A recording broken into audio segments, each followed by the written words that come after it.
Hello, my name is Alan, and today I am facilitating a session of Night's Dark Operators.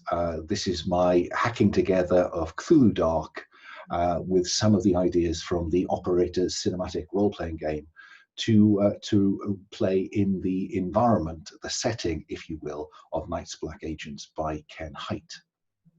My continuing search for the system that I like to run this setting in. This is organized as part of the Gauntlet RPG community's monthly online games calendar. If you don't know about the Gauntlet, then I would suggest that you refer back to the session one from last week of this series, or some of the other sessions. I'm not going to spend time tonight telling you what a wonderful thing the Gauntlet is, because it's self-evidently true. What I will plug, however, is that this coming weekend from the 16th to the 19th is the second Gauntlet Community Open Gaming Weekend. This is a weekend where we invite people to come and play with the Gauntlet, to experience what playing with the Gauntlet is like.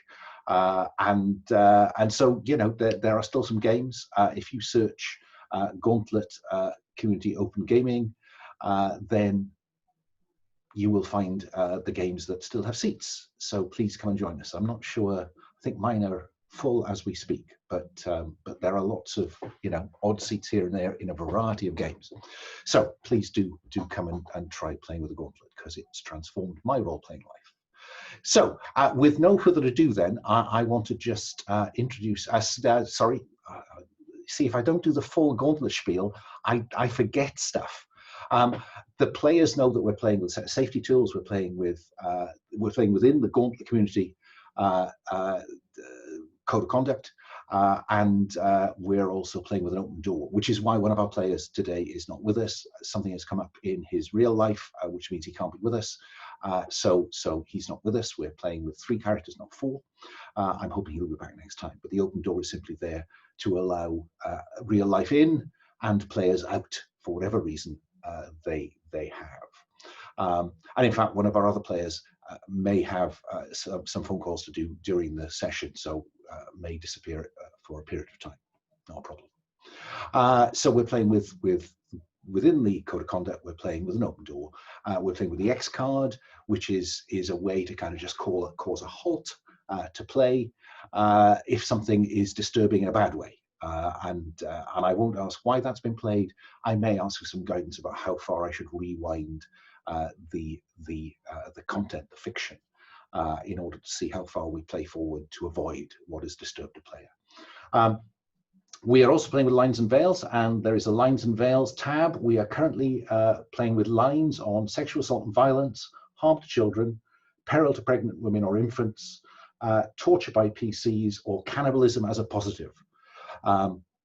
Those are things that will not crop up in the fiction, and if any of us steer too close to that, then the X card is there to just call a halt and say, hang on, is this going somewhere a bit dodgy in terms of lines, because we've agreed those lines between us. We've also agreed some veils. These are things that may crop up in the fiction, but if they do, we will draw a discrete veil across them so we don't see the detail on screen. And the veils we're currently playing with are harm to animals, consensual sex, domestic violence, and torture by NPCs. And then finally, we have some ask firsts. These are things that if we do get close to, one or more of the players is keen that we just make sure that everybody's comfortable where we're going. And the ask firsts are betrayal between PCs, suicide, and drug abuse. So if we get close to that kind of stuff, whoever is taking the story in that direction at that point will just say, I'm just checking in. Is it okay if I go where I'm thinking of going right now, either me or the players? And we also have a range of interest in romance, etc., between the characters, or between characters and non-player characters. So that's the framework within which we're playing. This is a game about nasty vampires and their venal pawns. So that's why we're using these safety tools, because we could get into some fairly gory or murky territory. But with all that in mind, then, could I ask the players to just say hello, and I will go in reverse character keeper order if that's okay. So that means I start by asking Josh, say hello and tell us something about Dmitri Korsakov. Yeah, of course. Hi, I'm Josh. I use he, him pronouns. And I am playing Dmitri Korzhakov, who is a Russian FSB agent, former Russian FSB agent. He was a field analyst, and he was pushed out of service when he discovered the existence of vampires and made too much noise about it. He's currently, investigating the conspiracy because he is now aware that vampires exist, and that is something that is very enticing to an intelligence officer. And he is concerned for his family, around Europe, and what might happen to them if his Dmitri Korzhakov, not his cover identity's involvement, is found out. That's great, thank you. Yeah, for all we know, all the significant intelligence agencies are under the thumb of the vampire conspiracy, so no wonder they burned you when you outed that. Moving along, Sabine, say hello and tell us something about Dylan Herbst. Hi, I'm Sabine. I use any pronouns. I'm playing Dylan Herbst, who is a German national. He worked with the BND before he was burned out of service, I'd say, because his superiors didn't much like him. He was a cuckoo, which means that he infiltrated people's personal lives, seduced them, saw that there were nice blackmail photographs and stuff like that, maybe killed a few people, but he's not talking about that anymore a lot. And then he kind of stumbled into the whole vampire conspiracy, and since he's got nothing better to do really, and he is kind of used to a life where filled with adrenaline bursts, he kind of got into hunting vampires now, which is less of a blast than he usually thinks. It's always okay when he's in his normal civilian life, and then he gets antsy, and then he gets into this, and then he decides, oh wow, this is a lot. Why am I doing this again? Also, he wears a lot of hats. The hats are a key part of the characterization.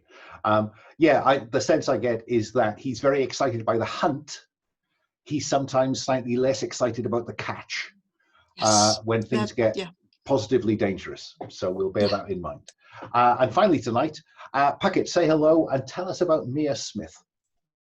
Hi there, I'm Puckett, he, him pronouns. Tonight I'll be playing Mia Smith, who uses she, her pronouns.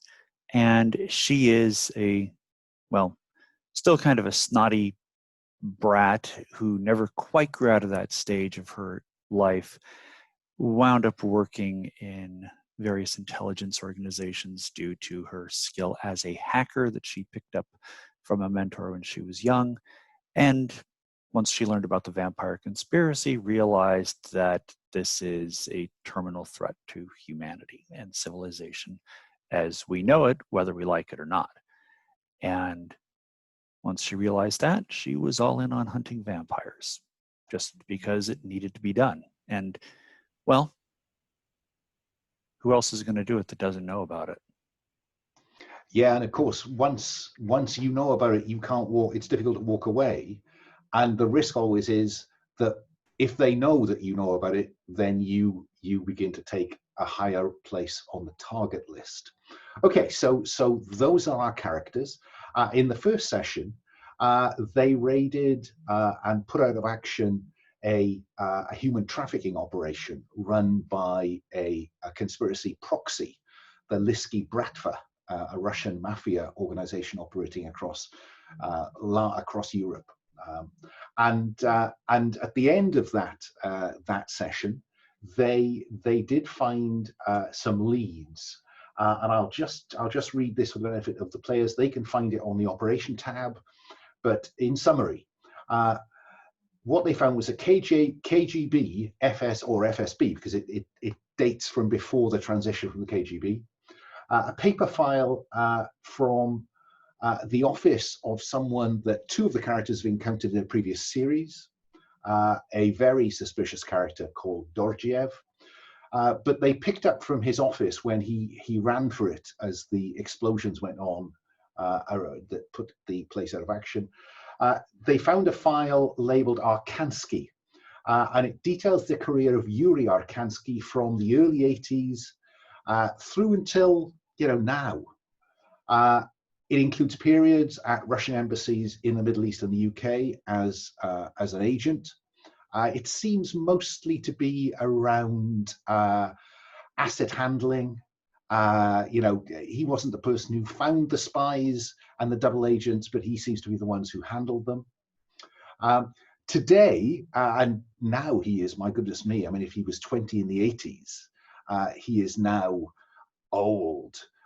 So he's in his 60s, I'd have thought, at least. Today, he appears to be loosely attached to the Russian finance ministry. Looks like he's been decommissioned from active espionage work.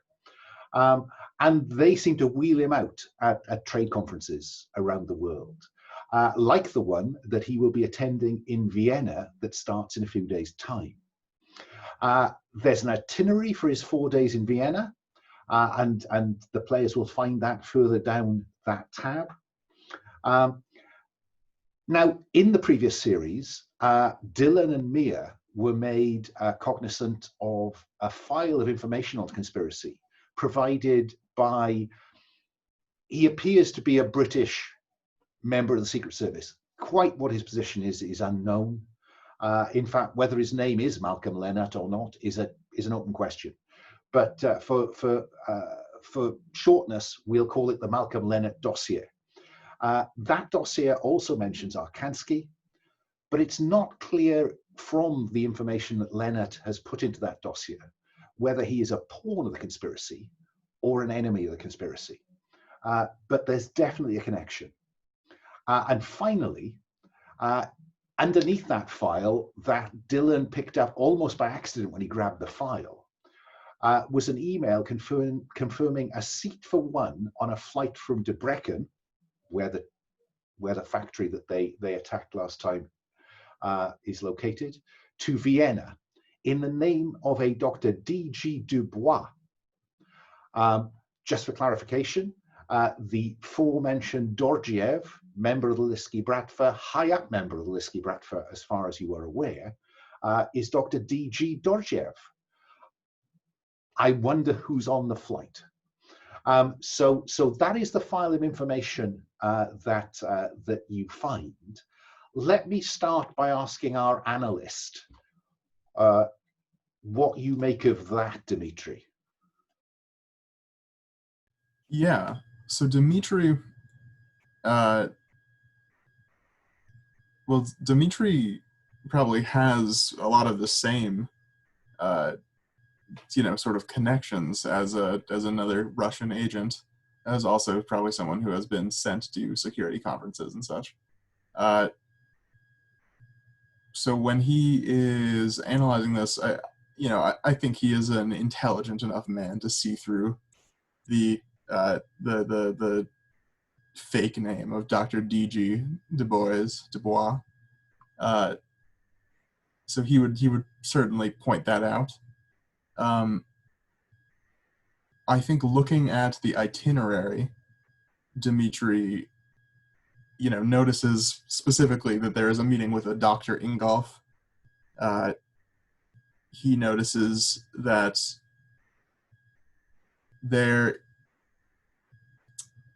I think looking at the itinerary, he thinks that the gala open at the Vienna Opera House is probably the most public place to intercept, from the scheduled events. The easiest place to get into without an invite, I should say. That's a good start. Dylan, you found the file. Does anything leap off the page to you? I wonder if I know the Saudi prince. Prince Setam, who's in the itinerary for day 2 of Arkansky's visit. That's a good question. Can we leave that on the shelf at this point? Just Yeah. in terms of lines of investigation? No, the question is, if I know him, I might have an idea how to use that. Okay. That Yeah, was- let's Dylan, have you ever come across Saudi Prince Setam? I Give it think as open as I think I might have. Yeah, maybe maybe that was about 10 years ago. Maybe he likes. He's married, of course, and he's a very proper Saudi prince. But in his free time, there might have been some incriminating pictures, and I might have been the source of that. So. So you have had close contact, shall we say, Yes. with Prince Setam? Oh yes, Fine. I did. Yeah. Mia, anything leaping off the page at you?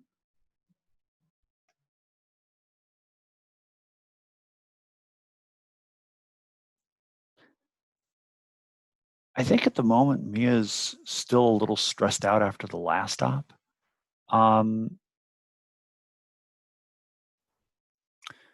But the thing that's jumping out at me is the embassy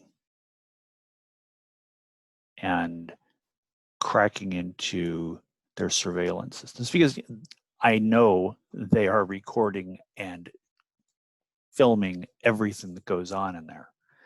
So I'm looking at that and thinking that's an opportunity to get eyes and ears on what occurs in what he thinks of as a secure location, or what should be at least a slightly more secure location. If only anywhere was secure from Mia. Yeah, okay. No, that's fine. Now, talking about that stress, let's just deal with some of the aftermath from last time, because all of that is back at the safe house in Debrecen, that kind of slightly scummy apartment that you were using. And if you look at the tab labeled Heat and Risk, kind of in the middle of that tab, there's a thing called turning the heat down at the end of an operation.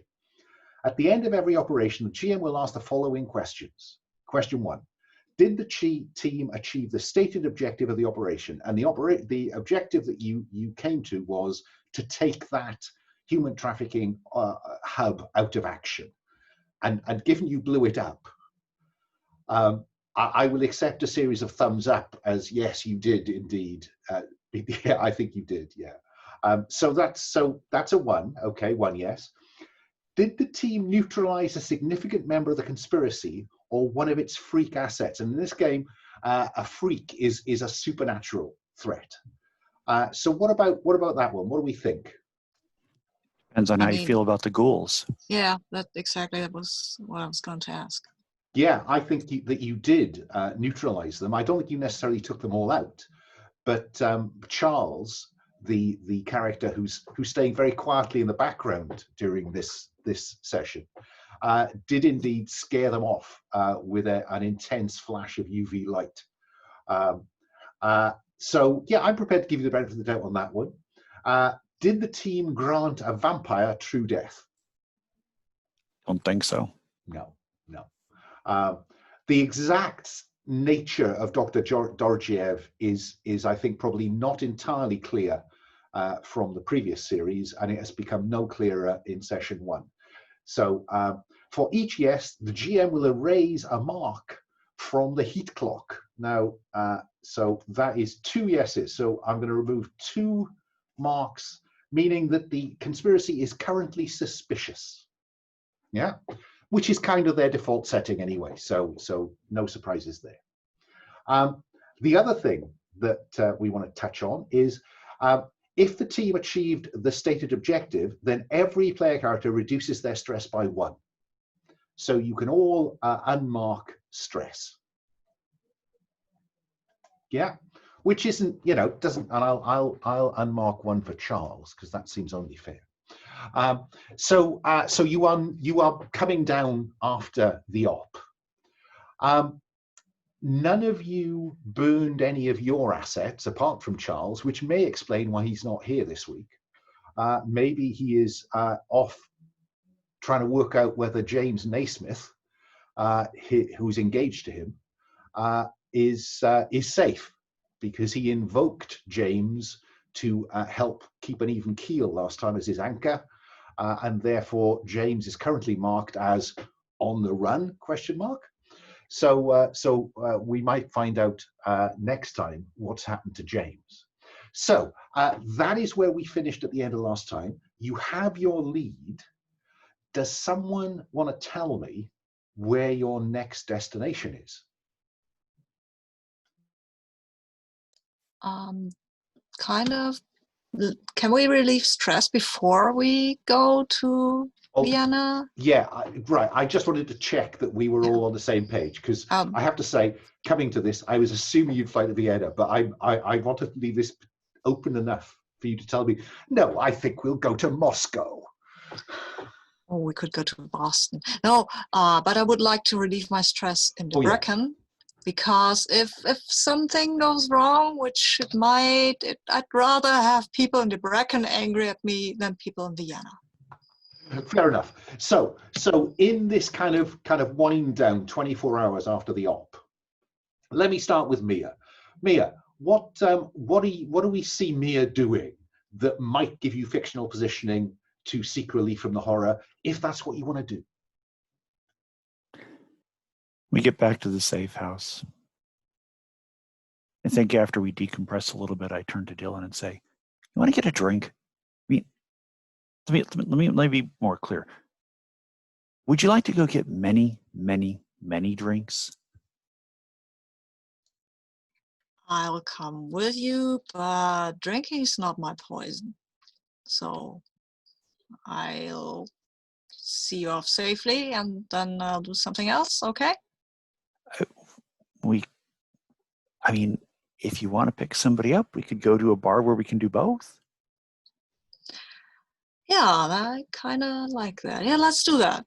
That's a good idea. Let's All do right. that. You lead on, because as long as there's alcohol there, I'm good. Most bars have alcohol, I found, so yeah. Is Dimitri included in this conversation, or are you just saying we'll see you in a while, Dimitri? Well, I'm just curious. I think I'd look at Dmitri and kind of cock my head like, "You want to go?" Yeah, Dimitri will tag along. So it's Mia's idea to go for a drink. Dylan, describe the bar that you find yourself in. Yeah, we'll tell Dimitri that I had a flamingo kind of bar in mind. And if he doesn't like that, then, well, I don't understand. Dimitri, it has alcohol. You might meet a couple of cute guys. It's one of the few places where I don't have to worry about guys being gross. Yeah, Dimitri. Dimitri is not he's not averse to it. So. Okay. Neat. So Dylan, give me a couple of things that we will see on screen. Well, that I imagine the bar. That this is Eastern Europe, and I imagine it's not a huge metropolis, so I guess it's a bit dingy. It has a lot of flamingo theme things, and there are a lot of people hanging out, and they look suspicious at strangers, at least in the beginning, because there are two guys and a girl, and there's just a few looks, but I guess they usually are like, oh, live and let live.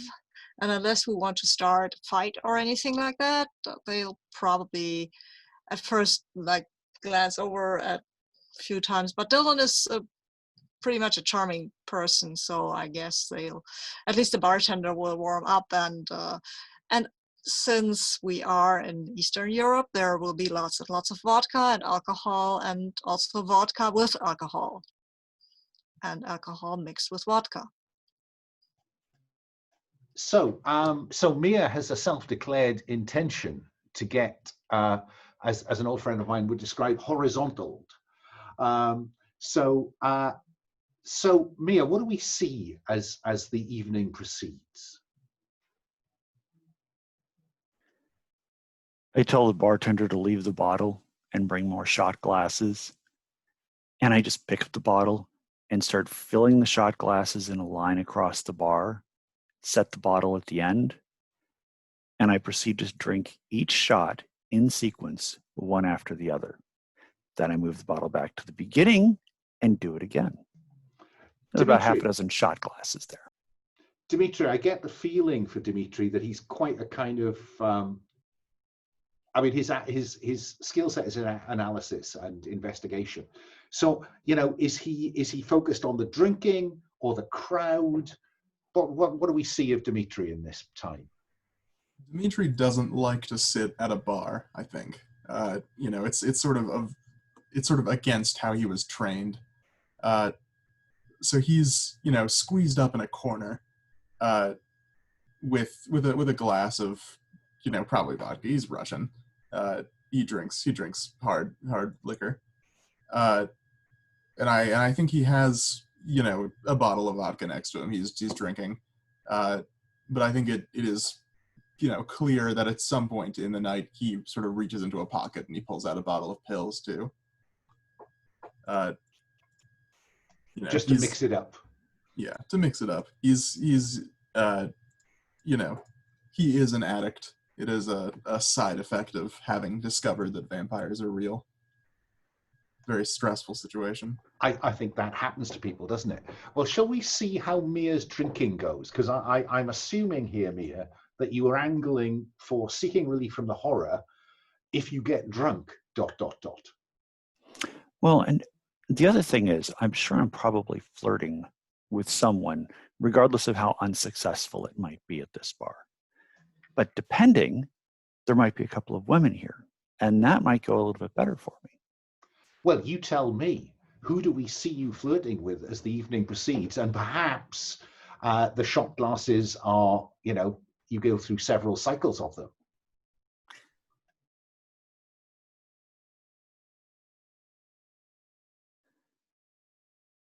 There's a woman here who doesn't look like she should be here.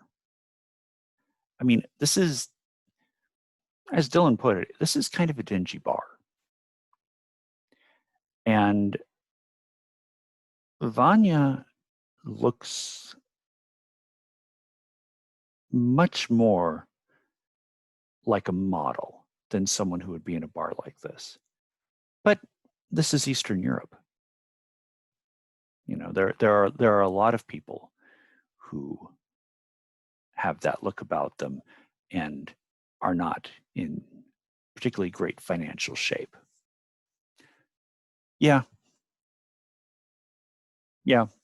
that's about right. Like I said, little out of place here, which actually kind of sets off some alarms. But thankfully, vodka turns those off. So. Okay, so let's so reduce your stress by 1 if you're getting drunk, and then roll me a single. Well, roll the stress dice, given that this is about consequences of your drunkenness. That's a 1. Okay, so on a 1 to 3, you're a nasty drunk, and you're ashamed of yourself. And I think probably that Vanya is probably quickly loses interest in this nasty drunk. Unless you want to push your luck. You cannot use your expertise until stress goes up again. Okay? How do I press my luck? Well, I mean, you could, I don't know. If she seems to be kind of slightly disgusted in you, you could actually embody that nastiness and you could verbally abuse, bully, or shame someone. Just saying. You know, and this is for NPCs as well, correct? Yeah, absolutely. There are different outcomes for PCs or NPCs for this one. If it was a PC, there would be a risk that actually their stress could go up because they, you know, your words hit hard. But the options for NPC agree with the GM. Well, you cannot lose your expertise again. So, you know, roll the dice. But if you roll 4+, agree with the GM a consequence for their relationship with you and or how the mission is put at risk as a result. Okay, you know what? I want to roll again. And Well, you I think by just reduce stress by 1 again. okay. And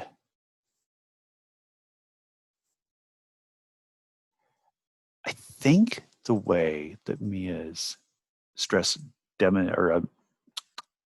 pops up in this case is that I actually target Vanya. And it's basically shaming her. It's like, what are you doing here? Why aren't you where you should be? Whether that's in Moscow or in Paris or in Rome or in London. Why aren't you doing high fashion? The whole thing about what's a woman like you doing in a place like this, but shaming her for not pursuing opportunities outside her, even though I don't know if she actually has. Maybe she did and she came back. Maybe there's family reasons behind it. Who knows? But I'm basically just like kind of accosting her for this. Yeah, and I think she may, I think her response initially is kind of interest, because you're an interesting and unusual young woman. But then when that she spots that you're drunk, the conversation is going in a very difficult direction for her, and that's when you roll the dice and tell me how badly it goes. All righty.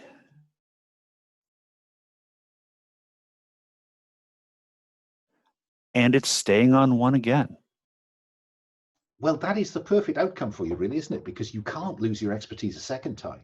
So your inadequacy is clear to anybody watching, but there are no mechanical downsides of that. But I think Vanya will probably slap you and leave. That's okay. I've been slapped before. Yeah, okay. Been slapped harder by better and cuter. Let me go to Dimitri, sat in the booth watching this. What's Dimitri's reaction to this incident? Yeah, I think, he narrows his eyes. He watches Vanya as she leaves, or as she, stalks off somewhere else in the bar. Well, that's an interesting question. Does she leave, or does she move her interest somewhere else in the bar? I think she sticks around for a little bit, but she leaves pretty soon after. And I think Dimitri sort of has his eyes on her, more out of curiosity more than anything. I think he also notices that she is out of place for this, small, kind of grimy, little Hungarian bar. But I think, past a certain point, he starts his night drinking for fun, and there is a line in the sand that he crosses, where he is no longer, drinking to relax, and he is now drinking to, and well, he's now doing drugs to be able to fall asleep, this night. Does he do this in, on the table in the booth, or do we see him, making his way to the toilets to, take a line of coke or something? I think he uses prescription drugs, or at least, prescription drugs that he bought from someone. So he, has a couple, he shakes out a couple of pills into his hand, and he drinks them with a swig, puts it down on the table. Okay. Well, I think that probably triggers the move, which is seek relief from the horror if you try to numb your pain with drugs. So reduce your stress by 1 and roll the stress dice and tell me what comes up. That is a 6. Right. So on a 4+, agree with the GM whether you push someone who cares about you or is important to the operation away, overlook a crucial deadline or event that puts the operation at risk, sell something that's important to the operation to pay your dealer. Now, I seem to remember I still have that on the shelf from last time. I have a vague recollection, but let's imagine that's not on the shelf because there just wasn't a way to build that in last time. So what do you want to agree with me, Dimitri? How about we say that, we have to get to Vienna. It is a late night. I've just done a fair amount of drugs, and I think that Dimitri, when he staggers back to wherever they are staying, wherever he is staying, they're probably not staying together. Whenever he, staggers back in the middle of the night, I think he passes out, and he probably in the morning had. I think in the morning he was going to source. He was going to try to source like counterfeit passes or some passes that did not have his and everyone else's actual identification for this security conference. And I think he oversleeps that deadline by quite a while. So does this mean that you're going to be late in Vienna? Or does it mean that you're going to arrive in Vienna but without the right ID? I think it means that he's going to arrive in Vienna without, without the proper passes and everything.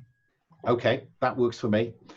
So you intended to obtain passes for this conference, and you will arrive in Vienna without them. Fine. But of course, on a 6, it was really worth it, that binge. Reduce stress again. Oh. And finally, let's come to Dylan. How does the evening unfold for Dylan? I mean, I will look at Mia as mainly safe, that there are no people who are, I don't know, try to do something with her, but she seems to be doing something to people, so that's fine. I'll leave her to her drinking habit, and she hasn't got into a fight yet. She will. Yeah, but let's go for a bit of meaningless sex. Yeah, because I mean, there are a lot of guys there, and Dylan doesn't feel very picky at this point. I mean, he's a plenty good-looking guy. He's a bit overdressed. He'll catch the eye of the first guy who looks reasonably clean and reasonably healthy and reasonably interested, and then or maybe he'll pick someone up who's there with his boyfriend just to see if he can, And we'll worry about the details in a moment, but I am curious to see how things go. So reduce stress by 1 and roll the stress dice. Okay. Stress dice. Where are you? You're a stress die. Hello. I've got a 5. So well. Okay. So great. On a 4+, things go very badly. Agree with the GM whether to apply the 4+ results from verbally abuse, bully, or shame someone, or beat someone up. Mm-hmm. Okay, let me see. Beat someone up. I mean, we can still go to that.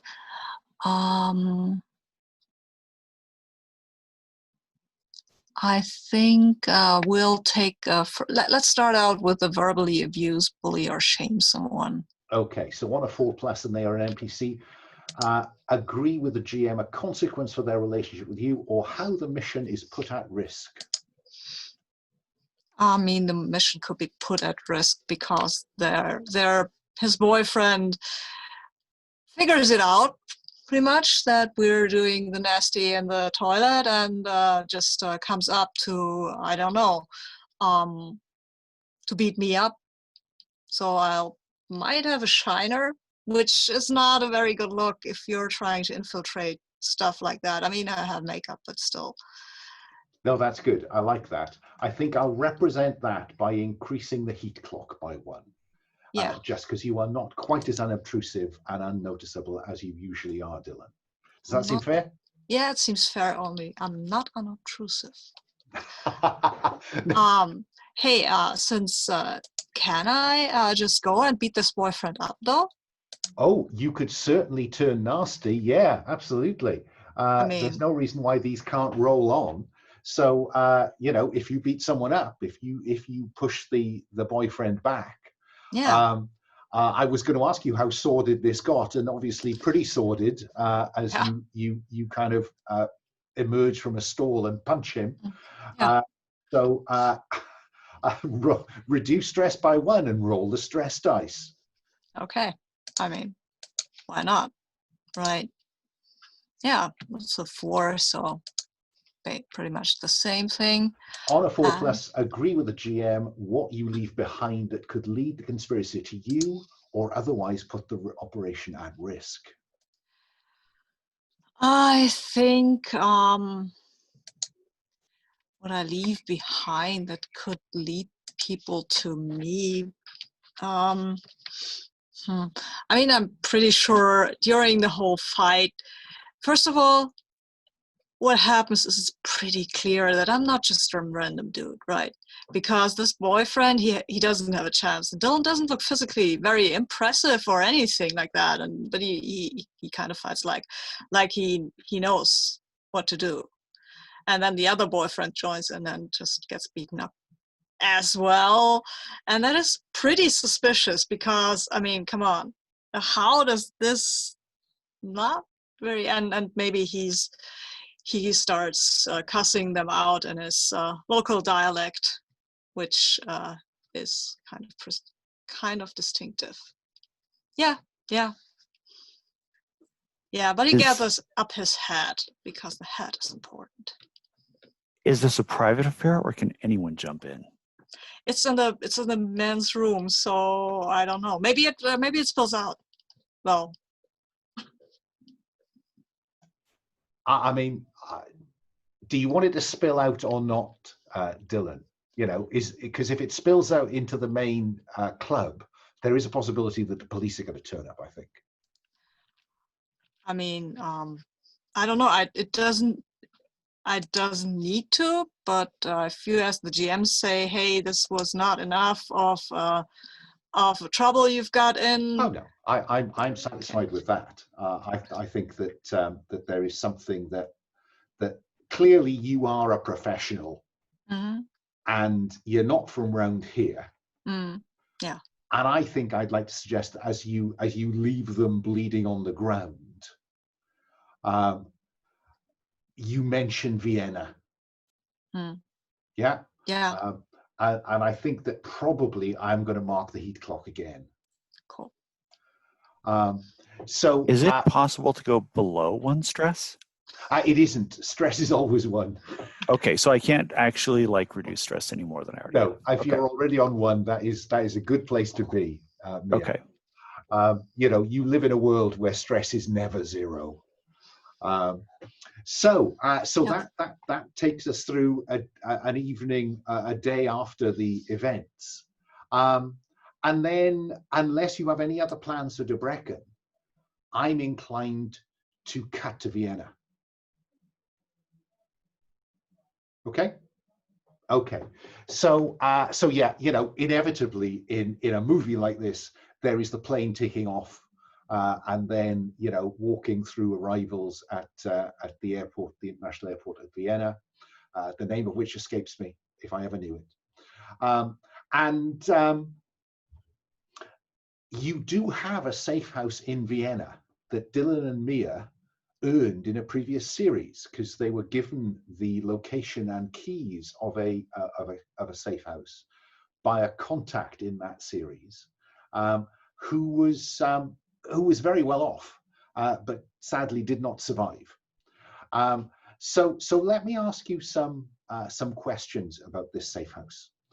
Let's start with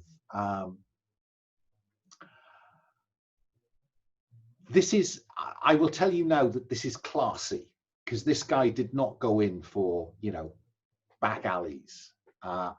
He'd stocked up enough money in the European espionage game to have a very comfortable home in Vienna.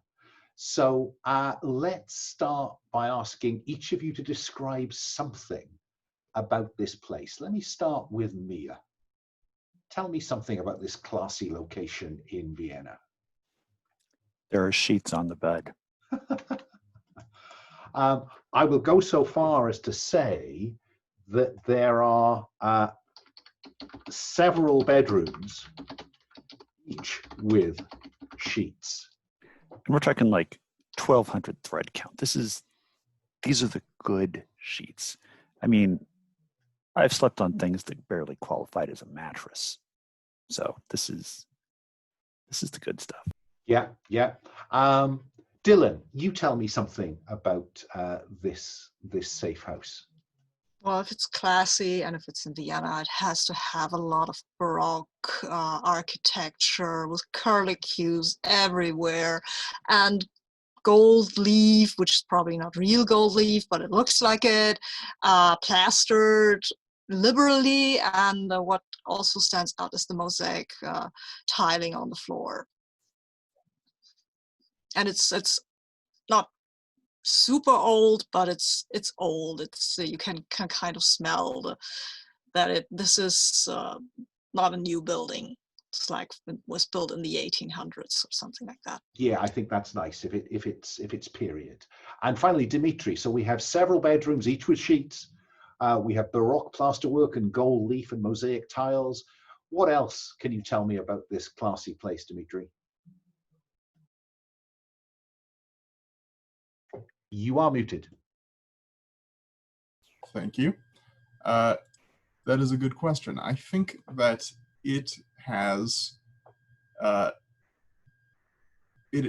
walls are covered in these oil paintings and portraits with these very fancy kind of dirty frames that are all carved wood and serious old men and landscapes and such. That's great. And then if I come around again to Mia, who is vulnerable nearby? So were the conspiracy to hit this place, who's at risk other than you? I think this is in an older part of the city where they don't have a lot of street traffic. They kind of closed it off for sidewalk cafes, little vendors, that sort of thing. So we're in an area where there are a lot of civilians.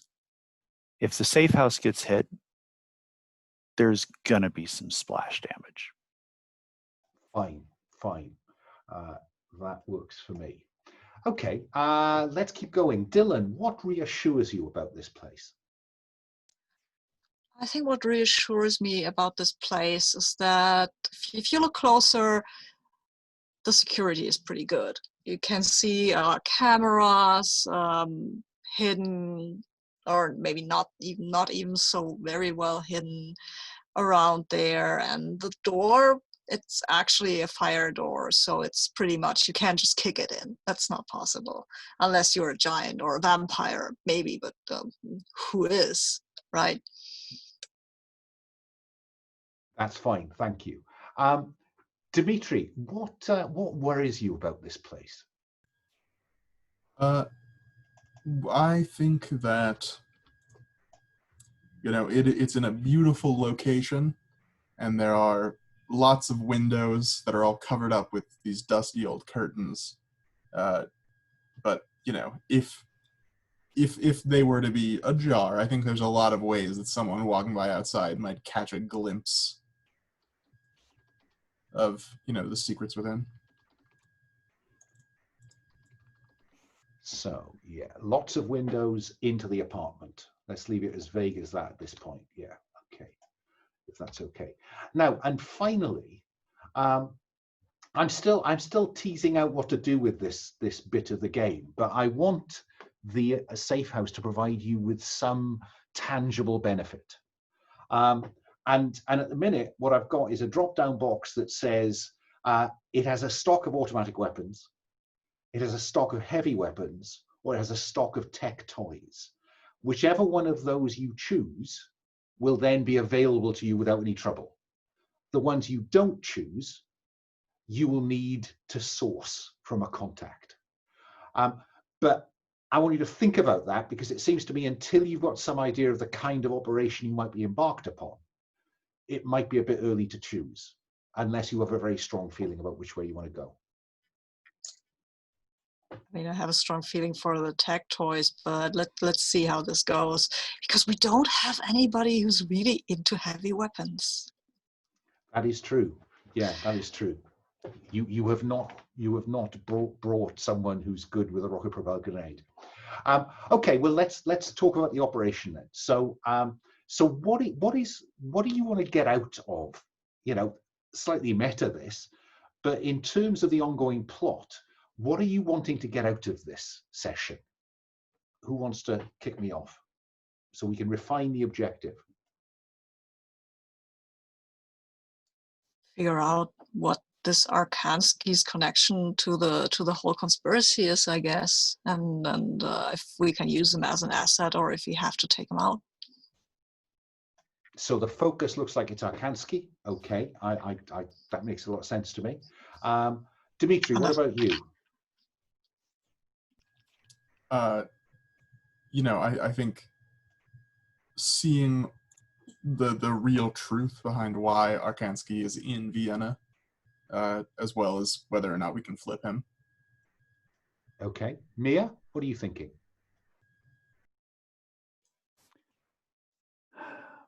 I've got two things in mind. One, I want to find out how deep the hooks into the embassy and by proxy the Russian government are for the conspiracy. And I also want to find out who Dubois is, and if it is in fact Georgiev, I want to blow that cover identity. Okay, so it sounds like we have a core and some potential kind of additions. If I wrote the objective as find out whose side Arkansky is on, his stroke Russian connections to the conspiracy, and blow Georgiev, question mark, as the kind of the bonus point. The 2-point conversion. Yeah. So just have a look at what I've typed into the objective on the operations tab, albeit badly spelled, but you get an idea of what I'm about. If you can find some way to do Georgiev a bit of damage on the way, that sounds like a bonus, not a core. Is that okay? Works for me. Okay. So I notice we are just about on the hour. I'm going to suggest a 10-minute break now, and then we'll come back and start with trying to work out what's going on here, what the characters want to get out of this session, okay? I'll see you at 10 past the hour, yeah?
I have, of course, forgotten to pause the recording, so I'll pause it now. I will apologize to those watching that I forgot to pause recording. I keep forgetting Zoom can do that. I've also forgotten that in Zoom, I don't think you're able to see the labels on our little pictures. So I should have said that my pronouns are he, him. Okay, so Vienna, very nice safe house in a lovely quiet part of town, the old part of town, narrow streets and lanes. Gorgeous large Baroque windows looking out from this 18th, early 19th century building, but solidly constructed and, you know, high class. So that's your base of operations. What do we see happening next? Mia. Well, I want to get a look at the embassy, but I also want to be low key about it, you know, not obviously look like an operative taking pictures. So I think I'll tap Dylan and say, hey, can we play like a loving couple out on the town for a few minutes so I can take some pictures and get an idea of entrance points and access and camera angles on the embassy? Oh, I will take Mia into my arm like a boyfriend material, like, and I'm look at her with these really intense, like, oh my God, I'm so much in love with you eyes, and you almost believe it, Mia, because, you know, Dylan doesn't mean it, but it's convincing, and he looks at you and says, darling, there's nothing I'd rather do. If only all men were like you. But if they were, you'd be a lot happier. That's true. Also, humanity would be doomed. Aren't we already, though? Let's not go there. To the embassy. Okay, so if in doubt, show the embassy. This is the Russian embassy in Vienna. You can see at the back here is the Russian Orthodox cathedral, which in my version of Vienna is connected at the back of the embassy. So you can see it's a big building, and I can't help but feeling that this is its extension, or at least some of this is its extension, and maybe all of this, though I think that that block is an entry somewhere else. And, you know, if we take a look at the side of the embassy. I love that we can actually see cameras in this. Like right there. Nice surveillance camera. Oh, sorry, I've gone too far, I think. Hang on. That was bound to happen, wasn't it? Oh, I think I'm like trying to take a picture of the cathedral in the window, like we just saw there. Yeah.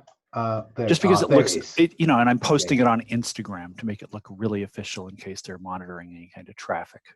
Yeah. So yeah, there's, you know, there's the cathedral. More of the embassy in the background, I think. So does that give you a flavor? Oh, very much so. And I'm looking at the construction work that's being done. I'm wondering if there's somehow an inn there.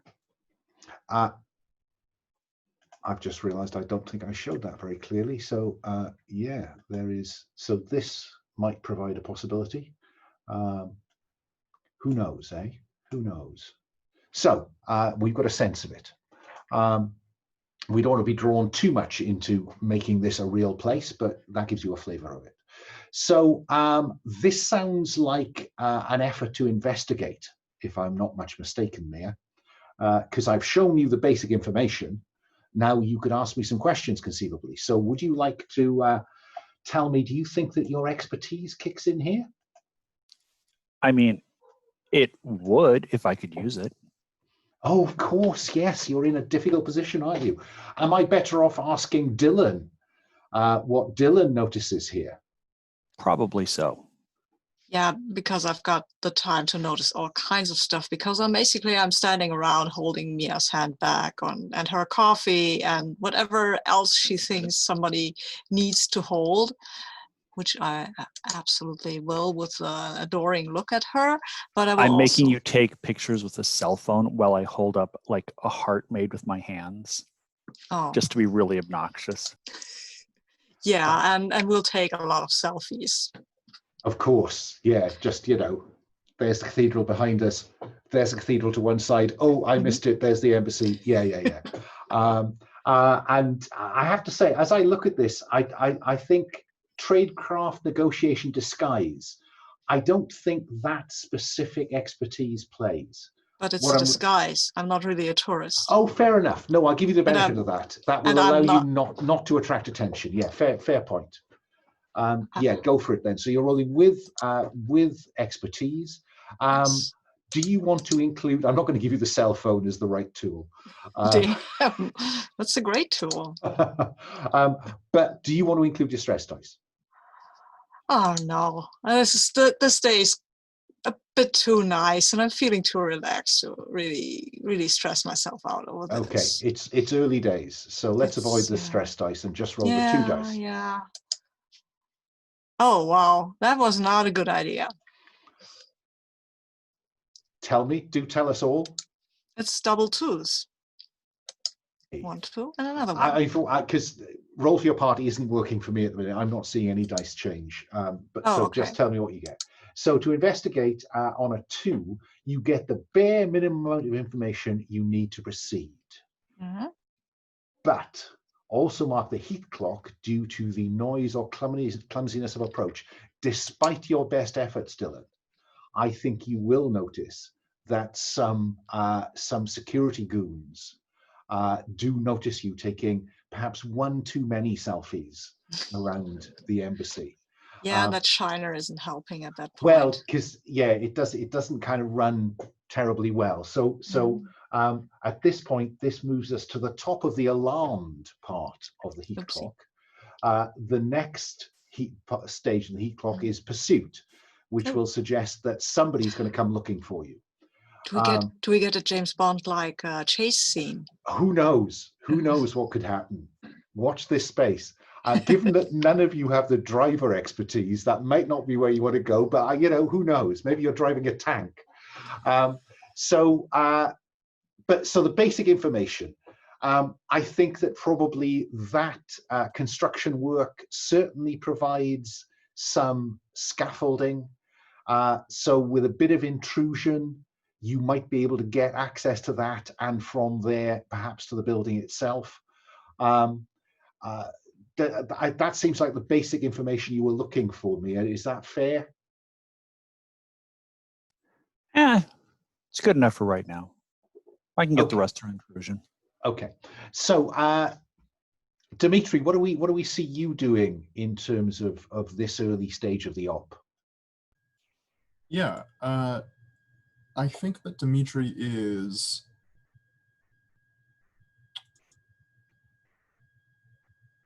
I think that Dimitri is trying to figure out Arkansky's hotel room. He's trying to figure out where he's staying. Is he staying at the embassy? He's staying at the embassy. That's what the itinerary says. That makes sense. In that case, there's some events at a hotel on the edge of Vienna. Yeah. In that case, I think I'm actually going to try to find a way, like a side entrance or a work entrance into the opera house, because I still think that of these places, the security will probably be, most lax at the opera house compared to the embassy or the, spycraft trade show. I mean, just before you commit to the opera house, I will tell, because I think I put a picture of the Vienna International Trade Center, and it is an enormous complex. Ooh, that is a very large complex. There's multi-story car parks. There are a couple of hotels on the site, conference facilities. It's enormous. So I wouldn't want to suggest that it's going to be very difficult to make all of that secure, I think is all I want to point out before you get, too focused on the opera house. That is a fair point. So he has the trade reception at the Hotel Europa. In that case, I think I'm going to book a room at the Hotel Europa, actually. Is this a genuine attempt to get a room, or is it cover to get on site and have a look round? This is cover to get on site, but it is also, if I can book a room at the Hotel Europa, then I, have a forward base that I can store stuff at. Fine, no, that works for me. So I think let's treat this as investigate, because I think it is about getting the lie of the land, and depending how well you come out of that, we'll make a judgment about whether you can get a room out of it as well. Yeah. Right. Yeah. Let's do that. So there's no question, investigate is part of your skill set. So I don't think there's any question you have expertise here. Will you include your stress dice? Can I? Or no, I rolled a 6, so I totally can. You Never did, mind. yeah. I tell you what, can I just, Sabine, I'm just altering your expertise to show not available, because I'd forgotten about that. Oh no, it's Mia who cannot be used. It's Mia who's not available. My expertise is perfectly available. It is. I beg your pardon. I just must remember to ask you to check that box just for my glancing at it. Sorry. Got it. So Dimitri is out at the and this is probably some Austro-Hungarian imperial palace on the edge of Vienna in acres of grounds. It's a very flashy joint, I think. And I suppose that given that the conference will start tomorrow, shall we say? Does that seem long enough for prep? The conference starts tomorrow, so I think there is some sign of security. There is some enhanced security. Local police are on site. You can see them, clipboards talking about routes in. Are they going to screen this, screen that? But let's see how your investigation goes as you get shown around the hotel by a concierge or someone, some under manager.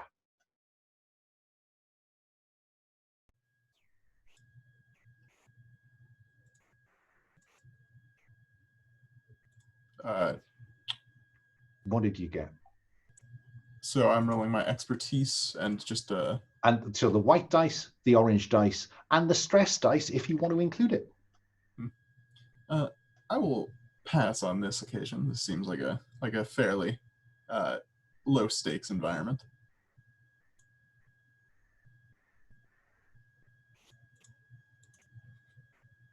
That is a 4 and a 6. Oh well, on a 6, this is good news, because on a 6 you get to ask me 2 questions. So the basic information: it looks like there will be some security on site because the local police are setting it up, and a number of people. The under manager will tell you, a guy called Gustav. Gustav will tell you that a number of people. It's quite difficult to get a room at the minute because we have the trade conference reception here, and so we're holding some rooms for people who will come to the reception and stay after that, rather than going back maybe to hotels they have in the middle of the city. But you have 2 questions you can ask me about Gustav, the location, whatever you might see. Yeah, I think that I am going to I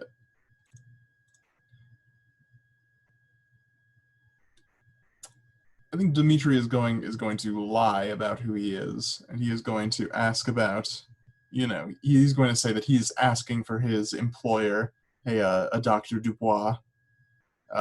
He knows that he has booked a room, but unfortunately, I'm just trying to check to see if he's checked in yet. Well, let me just check. And he goes to his terminal and how this place was selected for an international conference. Their security is so lax.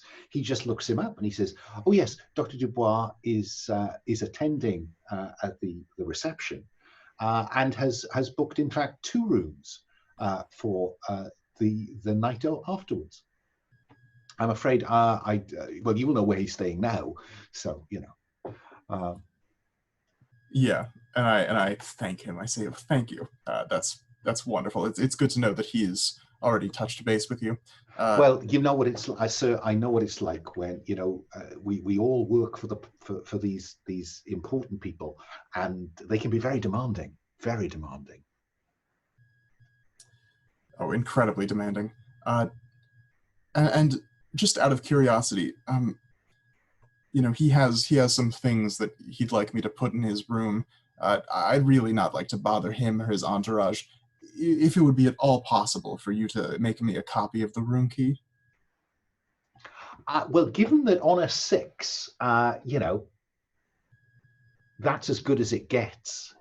I think that he will give you a key in the name of Dmitri Korsakov, because you have no other one of the yeah. Because I did lose my cover. You did. So all you got at the minute is the Dimitri identity. So I think that he will make a note in the register because he's not that lax, and he'll walk you up to the room.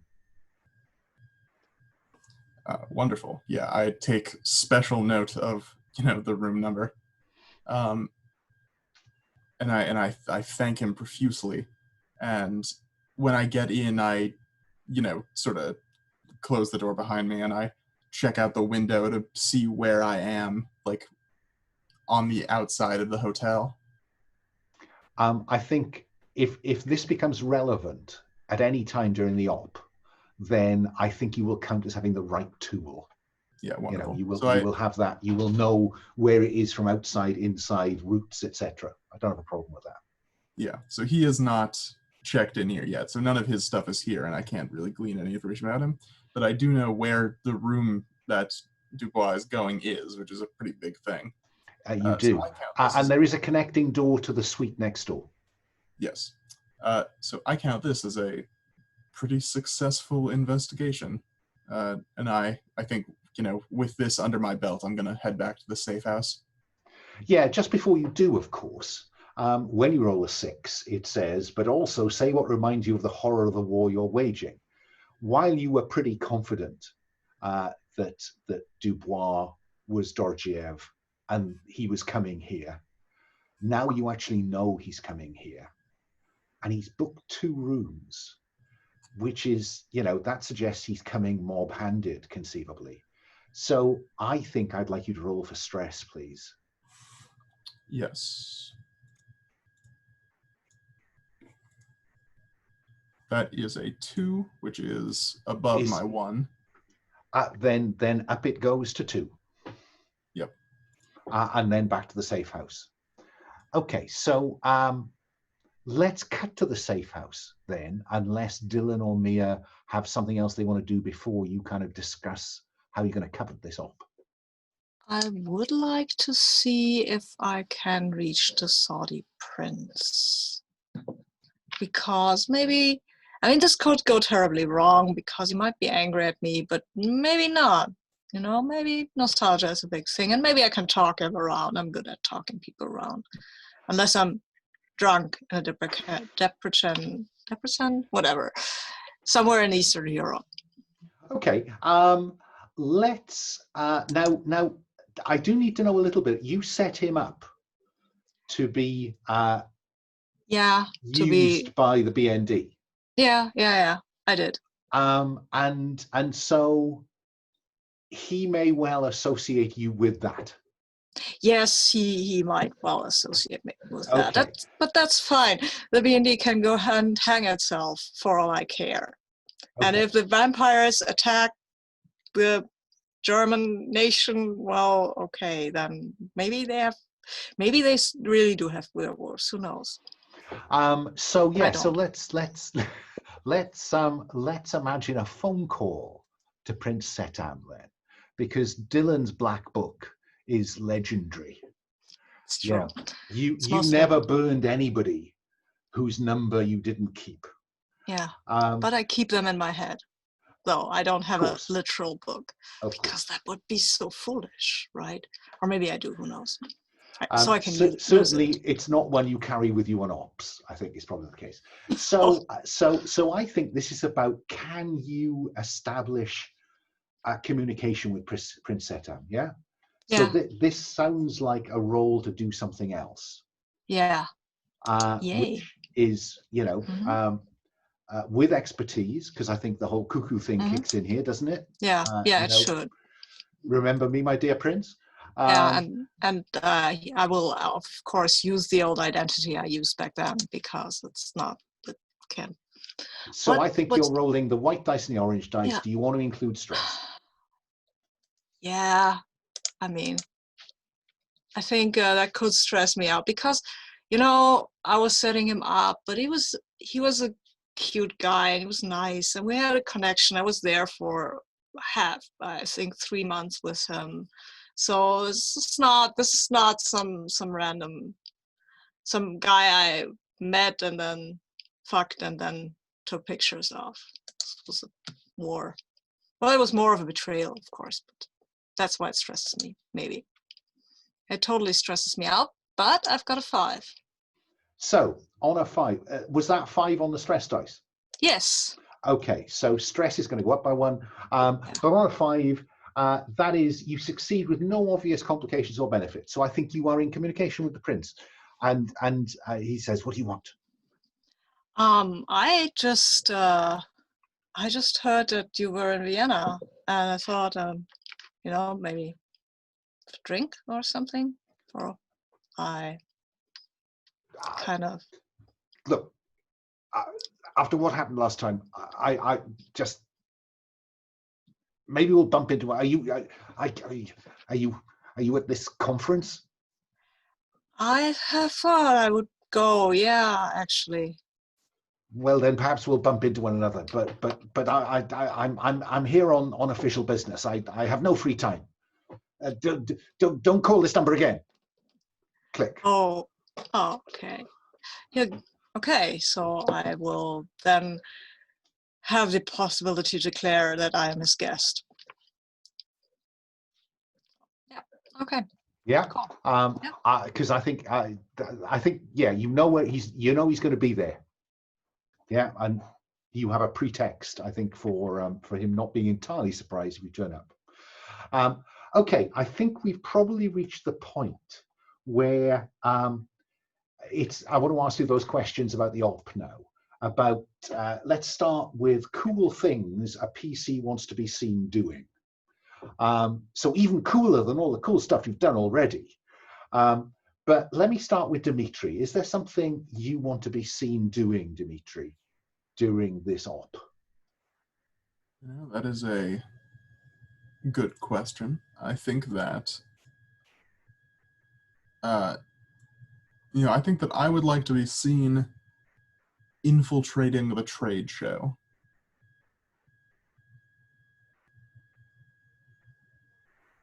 Okay, we'll see if we can deliver that. Dylan, is there something cool we want to see on screen from Dylan? I think what I would actually like to see is I would like to see Dylan flirting with somebody. I don't know who that is, but it is going to be kind of, I imagine it's kind of a distraction or something. But I imagine it's really high stakes that this person's focus stays on Dylan and nowhere else. Oh, right. So that's right. the movie in my head. Fine. I initially said flirting with someone or many ones. It's flirting with someone significant. Yeah, exactly. Someone that it matters to our story. Okay. Yes. Mia, what about you? Owning the embassy's security system and maybe picking up some toys at the trade show. So why not go shopping? Owning the embassy security system. Okay. Okay, so that gives me some ideas for what might unfold. Let me go back the other way then and ask the next question about setting the prep questions, and start with Mia. Do you want to gather intel now, or do you want to reserve the opportunity to call on a contact later for free? I think I want to gather it now so I can roll the stress dice and maybe get my expertise back. That seems very reasonable, Mia. So what do we see Mia doing in terms of gathering intel? You tell me.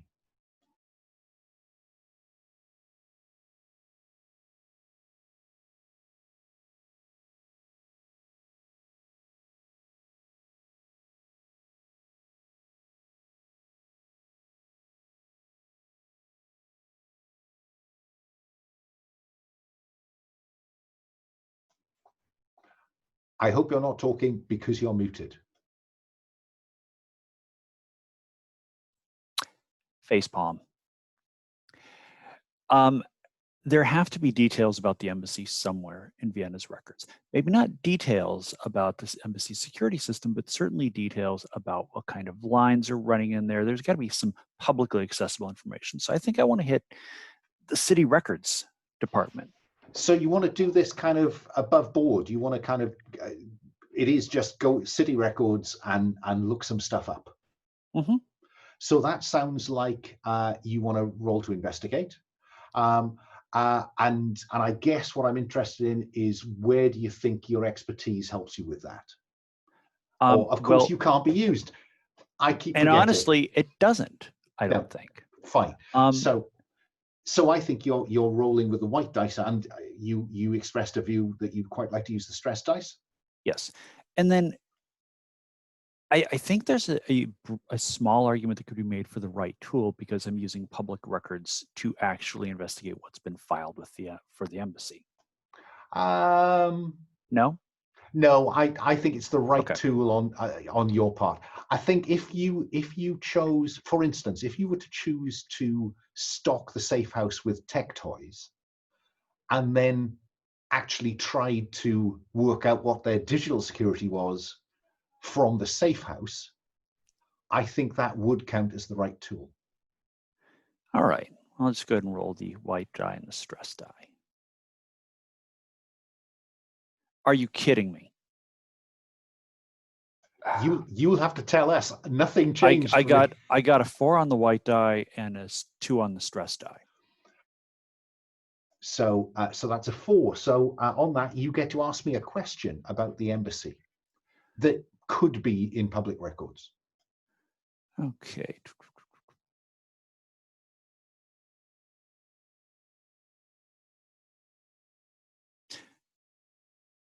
Where are the data lines going in? What I will tell you is that Mia knows where the data lines enter the Russian embassy. Except that didn't seem to type. I will type that again in a moment. Okay. And then with the 2 on the stress die, does my stress actually go up from that, since I'm at 1 stress? No, because unless that stress die is equal to or higher than the highest dice you roll, not a problem. Okay.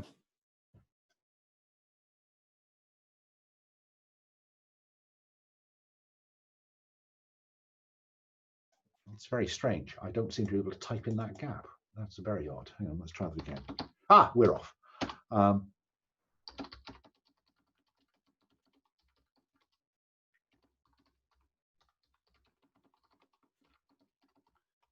Okay.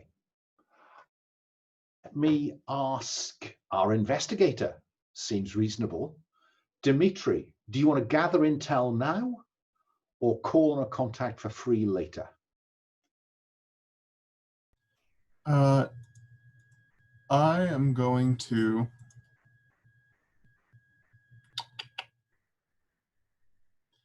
I'll reserve a contact for later. That's fine. Moving on, then Dylan, gather some intel now or reserve that call on a contact for later for free? We're talking about the trade show right now, what that we're investigating, right? Because we are thinking about, okay, I think I would like to, yeah, maybe do a little investigation. Just what I want to know here, and I think this might be tradecraft. I want to know about what are the servers wearing? Like, what is their uniform? Because I want to be prepared. Yeah, that's fine. Look, I'm not going to make you roll investigate for that. I think that's basic information. You can have that one for free. Nice. So you will be able to source an appropriate disguise from the enormous closets that the safe house, I'm sure, possesses. That is neat. Look, we never see Tom Cruise, going shopping for Yeah. disguises, do we? He just has them in a van, a suitcase, or a safe house. So I think let's see what other questions you might want to ask me about this location. I think tradecraft is probably fair at this point. Yeah, because it's a trade conference. So. And do you want to include the stress dice? No. Okay, just the 2 dice then. I'll roll the 2 dice and then I'll think of some questions. Yeah, I've rolled a 5 on my expertise die. So what I really want to know, since we're going there, and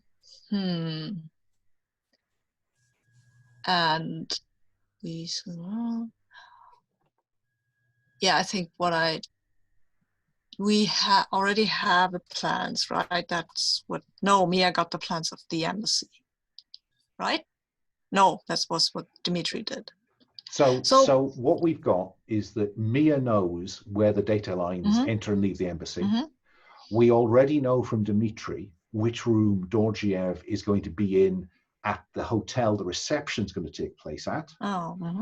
I'm already giving you the way that the servers at the doing lunch and drinks and coffee at this enormous conference venue are going to be wearing.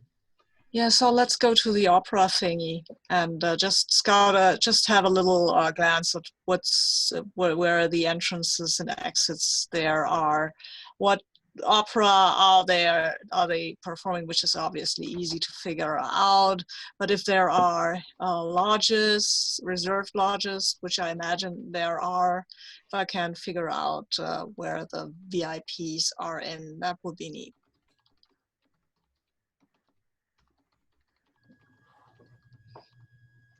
So what I'm going to say, what I've written in is that Dylan knows what's on at the opera and where the VIPs will be seated. Does that seem fair? Yeah, that seems fair. Okay. In fact, let's say you've got a decent seating plan. Cool. Okay. So you'll know where Prince Setam is going to be seated. You know where Arkanski is going to be seated.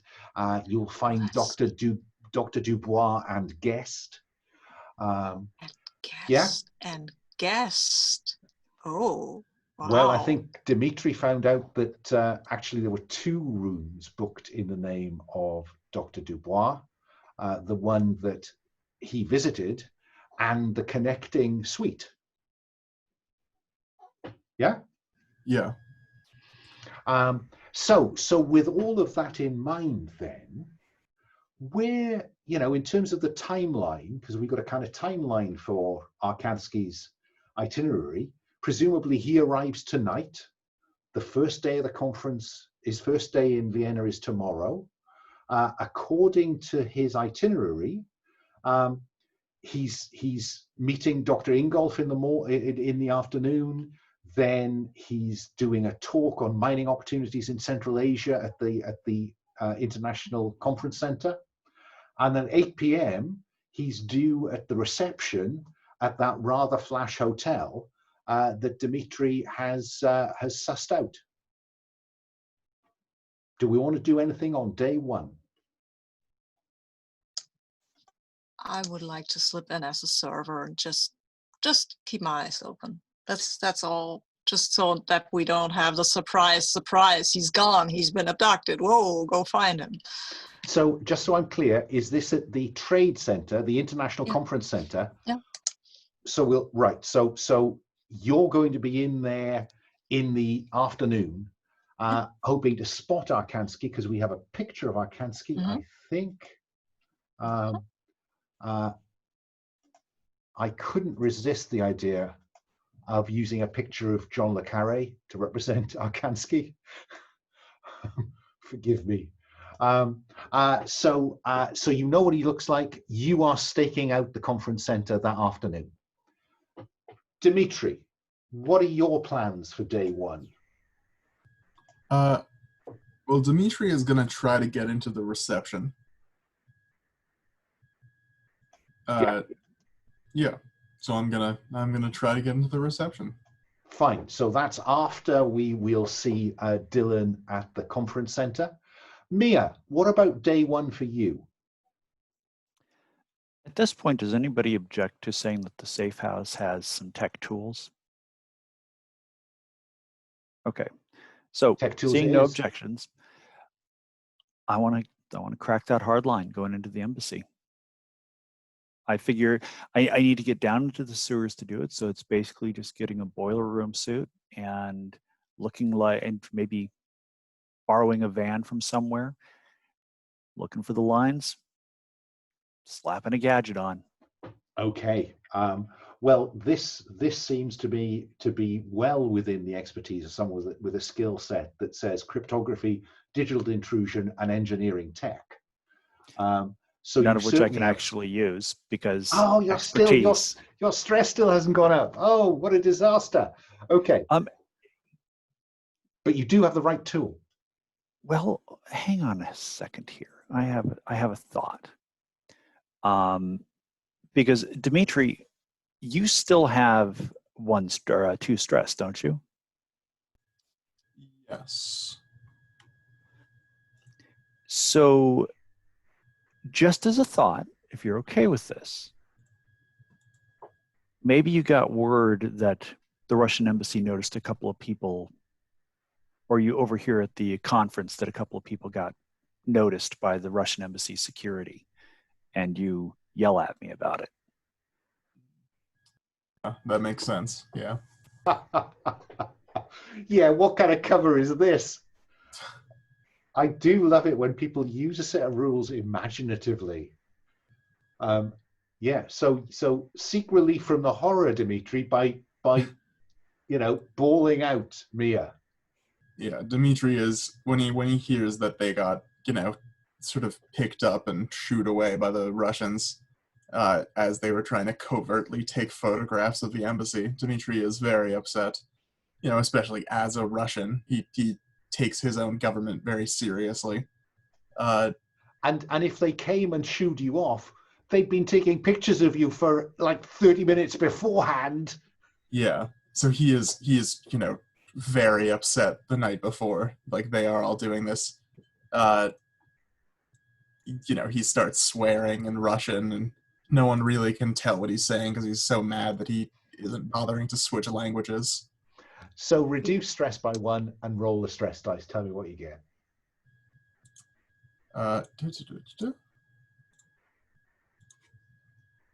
That is a 1.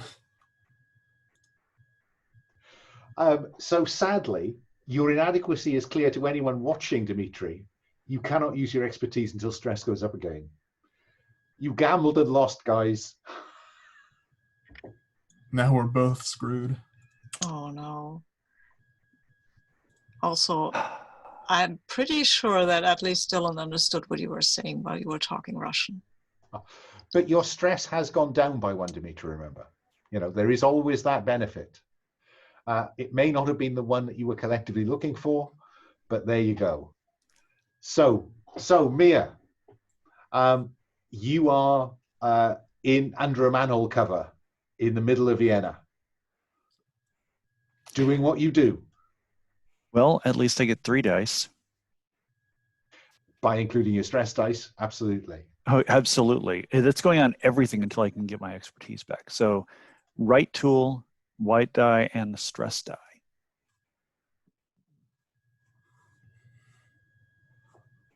5, 3, and a 1 on the stress die.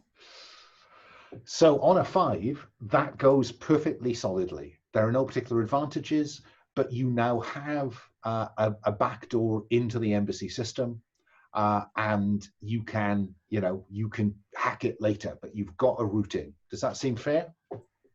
Oh, that's absolutely fair. I'm just wondering why it is that Roll for Your Party is choosing today to screw me this way.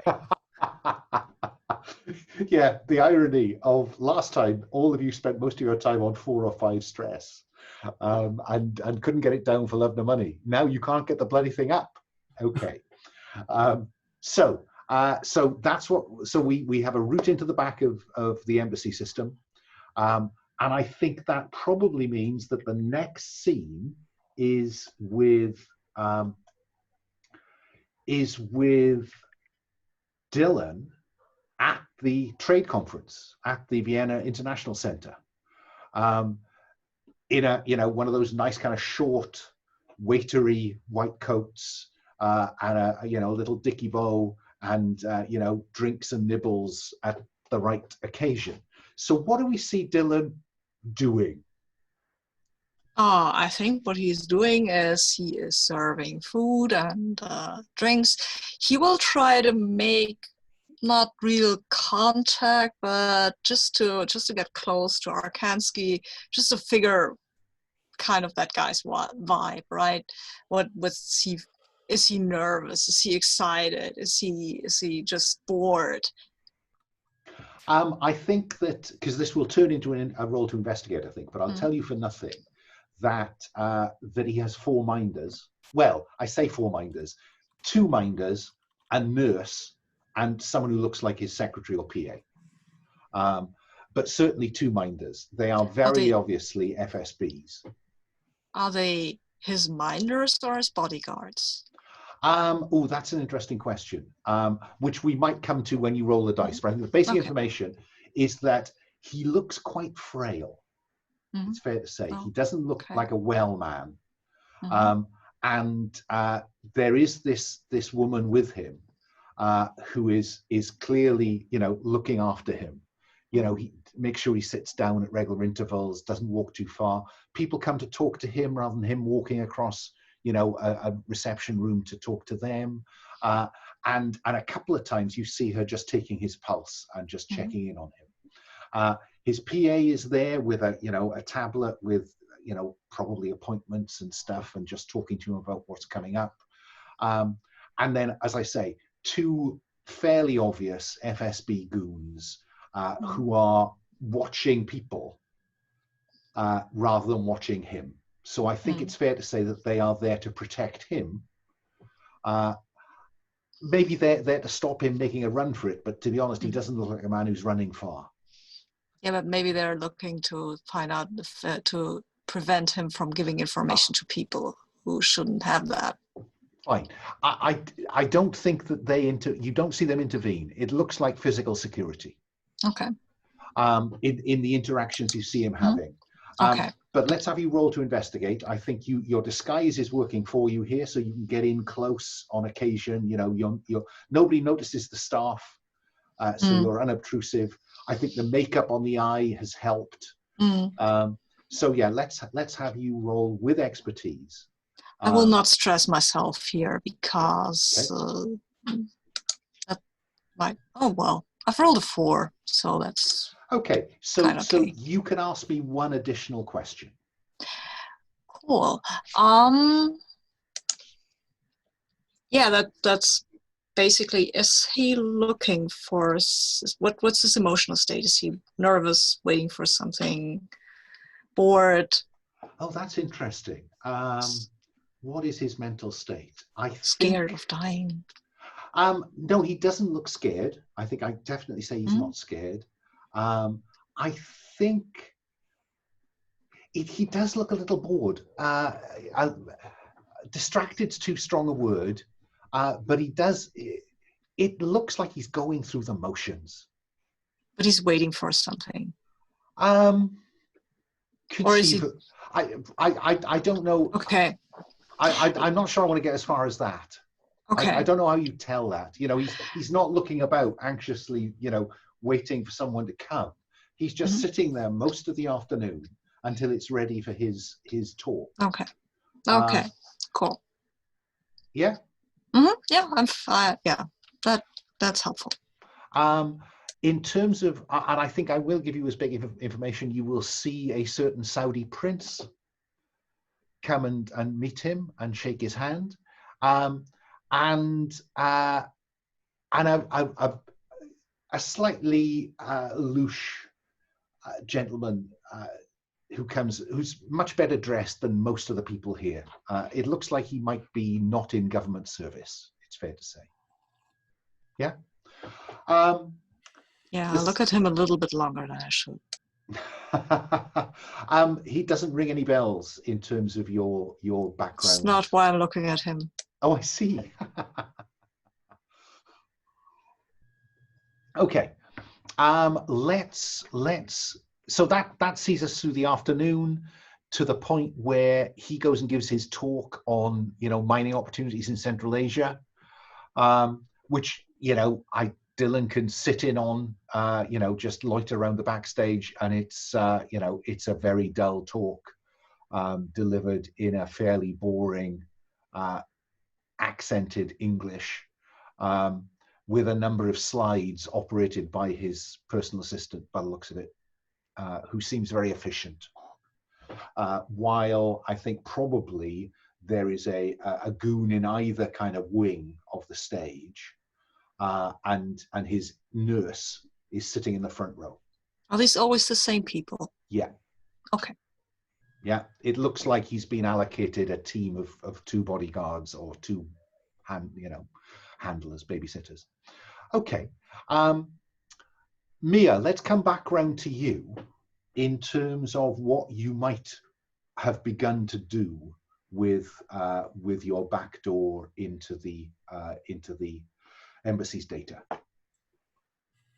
I've got it streaming to, there's a few laptops scattered around the room. I have various camera feeds streaming to each of them.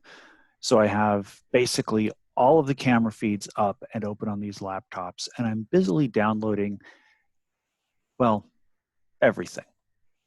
Like if it's on a hard drive in the embassy, it's getting streamed to a I think if you rolled a 6, I'd have given you all of that as an additional benefit. I think at this point, I can give you the camera feeds, and I can give you an internal layout of the embassy.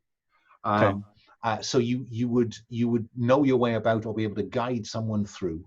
And I think you will probably have picked up Arkanski and his party on the way, out to get to the conference center. Is it reasonable to be able to switch audio feeds from room to room so I can pick up the audio from a room, but only one? It would be somehow impossible, wouldn't it, for the Russian embassy not to be bugging itself? So yeah, I think I'm very happy for you to have some audio. That turns into a role to investigate, I think. Okay.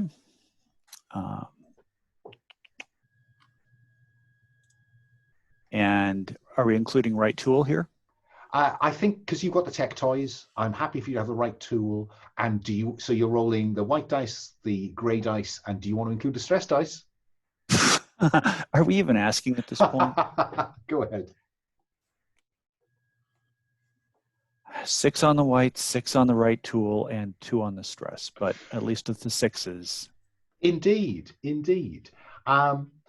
Let us ask you 2 questions that you could have picked up from the audio.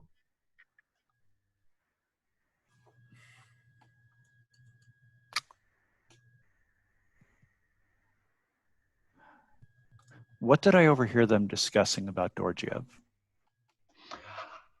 That's interesting, isn't it? Yeah, that's interesting. What did you hear them saying about that? I think you will hear the personal assistant, because you're in contact. I wouldn't, we're not going to mess about with who's saying what. So I think you hear the personal assistant say that tomorrow morning you've had a request for a meeting with a Dr. Dubois, Yuri, and do I say yes or do I say no? And in a very distracted way, so yeah, okay, yeah, that's okay. As though he really doesn't care about meeting with this guy tomorrow, and that's before the meeting with the Saudi prince, she says, which I think you've got in your itinerary for early that afternoon. So I think you get that. Do you want to ask me a second question? Can I save that question? Yeah, but not for too long. Okay. Really, I'd just like to be able to go back around the horn, see what gets picked up from other observations, and see if that ties into anything else. Is that reasonable? Yeah. Okay. Let's say that. If you roll a 6, don't you have to roll for stress? You do. I just want to get the questions out of the way first. Yeah. Well, let me ask: Is there anything that anybody else at the table wants to know, or should I just go ahead and pick up something about what Dubois is doing in the embassy?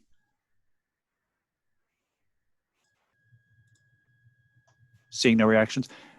What do I overhear about what Dubois is doing in the embassy? Is there anything unusual about it? I think that's probably not audio. I think that's probably picked up from one of the security rooms, where two of the embassy security people are just going through the list of visitors tomorrow, and they say, "Oh yeah, look, this Dubois has turned up. What do we know about Throndal, the guy who's coming with him?" And this guy says, "I think he's clean." Does that seem reasonable? Sure. Yeah, you're quite right. Because you rolled a 6 on the dice, you now get to roll the green stress dice, and if it is greater than your current stress, your stress will go up. And I mean, you can't possibly roll just a 1, can you? Thank God I rolled a 6. Okay, so stress increases by 1 and your expertise becomes available. Yeah. Yep. Now I'm conscious we're at 9:02. I'm going to suggest a kind of quick break. Back in our seats at 10 past the hour. Fine by me. See you then.